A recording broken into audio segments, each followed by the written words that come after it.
നല്ല ആഴമുള്ള കടലാട്ടോ. നമ്മൾ ഇതുവരെ കണ്ടിന് കടലിന്റെ കരയായിരുന്നു. പക്ഷെ ഇത് ഏകദേശം നല്ല ആഴമുള്ള സ്ഥലത്ത് നിന്ന് ഇങ്ങോട്ട് കരിങ്കല്ല് വലിയ വലിയ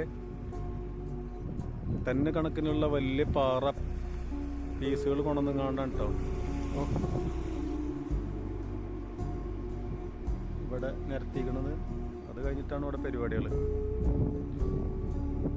അവിടെ കടലേ കടലിൻ്റെ കുറച്ചപ്പുറത്തേക്ക് വേറൊരു കളറല്ലേ. അതുകൊണ്ട് അവിടെ കുറച്ചുകൂടി ആഴം കൂടുതലായിരിക്കും തോന്നാൻ കേട്ടോ. അതോ ഞാൻ കുറവാണെന്നറിയില്ല. എന്തായാലും മൊത്തത്തിൽ അങ്ങോട്ട് നല്ല ആഴമായിരിക്കും. കാരണം വെച്ചാൽ അങ്ങ് കടക്കാണ് കരല്ലാതെ അല്ലേ. അതിൻ്റെ അടിയിൽ ഒരു ദ്വീപ് ഇതൊരു ദ്വീപാണ് കേട്ടോ. ശരിക്കും നല്ല ഐലൻഡാണ്. 4 ഭാഗം കടലാൽ ചുറ്റപ്പെട്ടിട്ടുള്ളൊരു ഐലൻഡാണ്. അവിടെയാണ് പണി നടക്കുന്നത്. എനിക്ക് അത്ഭുതമാണ് ശരിക്കും പറഞ്ഞാൽ. ഇത്രയും അപ്പുറത്ത് കടലും ഇതിൻ്റെ അപ്പുറത്ത് പണി നടക്കുന്നു. കാരണം ഇതിനൊക്കെ 2-3 നിലയൊക്കെ ബേസ്മെൻ്റ് ഒക്കെ ഉണ്ടാവും. താഴത്തേക്ക് ഒരു 10 അടി താഴത്തേക്ക് പോകുന്നുണ്ട്. അപ്പോൾ കടലിന് മുകളിലും ബേസ്മെൻ്റൊക്കെ താഴേക്കാണ് വണ്ടികളൊക്കെ പാർക്ക് ചെയ്യുന്നത്. അപ്പോൾ ഇത്ര ടെക്നോളജിയാണ് കേട്ടോ സംഭവം. ഭയങ്കര അടിപൊളിയാണ് സംഭവം. രസമാണ് സംഭവം കേട്ടോ.